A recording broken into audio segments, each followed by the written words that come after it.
In demand of the immediate appointment of 361 TET passers of 2022 at government schools of the state, all the TET passers of 2022 years approached the director of the Education Department and protested in front of Shiksha Bhavan on Wednesday.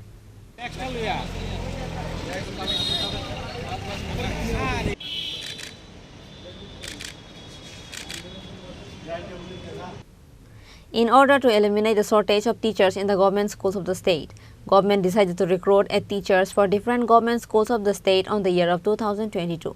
Like it was decided, the TET exam was conducted and 361 candidates had qualified in the exam. But the Education Department has been making a fuss about the recruitment of the TET passed candidate, which is why in demand of the immediate appointment of 361 TET passers of 2022 at government schools of the state, all the TET passers of 2022 years approached the director of the Education Department and protested in front of Shiksha Bhavan on Wednesday. 2022 সালে আমরা TET candidate আজকে প্রায় এক বছর হয়ে গেল। গত December 29 তারিখ আর 30 তারিখ টেট 1 ও টেট 2 পরীক্ষা হয়েছিল। তো আমাদের এখনো পর্যন্ত নিয়োগ সার্টিফিকেট দেওয়া হয়েছে, বাট নিয়োগের কোনো নোটিফিকেশন এখনো পর্যন্ত আসেনি। আমরা সিএম স্যারের সাথে দেখা করার জন্য অনেকবারই অ্যাপয়েন্টমেন্ট দিয়েছিলাম, কিন্তু উনি আমাদের সাথে মানে সেইভাবে দেখা হয়নি ওনার সাথে।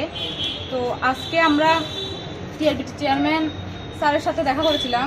তো স্যার বলেছিলেন যে মানে স্যারের হাতে তো কোনো কিছু নেই, স্যার যদি সিএম স্যার যদি বলে তাহলে স্যার মানে আজকে যদি ও অর্ডার দেয় আজকেই উনি নিয়োগ করে নিতে পারবেন, কিন্তু স্যারের নিজের হাতে তো কোনো কিছু নেই।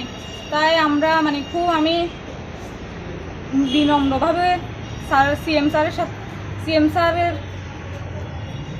উদ্দেশ্যে বলবো আমাদের যাতে অতি সত্বর নিয়োগ করা হয় রাজ্যে শিক্ষক স্বল্পতা দূরীকরণের জন্য, কারণ অধিকাংশ স্কুলেই শিক্ষক স্বল্পতা। তো যদি আমাদের নিয়োগ করা হয় তাহলে আমরা খুবই উপকৃত হব ওনার কাছে। আর আমাদের খুবই কম সংখ্যক পাশ করেছে, প্রায় 360 জনের কাছাকাছি পাশ করেছে। তো আমাদের যদি নিয়োগ করা হয় তাহলে আমরা খুবই উপকৃত হব। The candidates also allegedly said that Minister of Department, that is Chief Minister, doesn't say anything about the recruitment process of the TET passed candidate. Reported by Pranav from Agartala, Chini Khorang.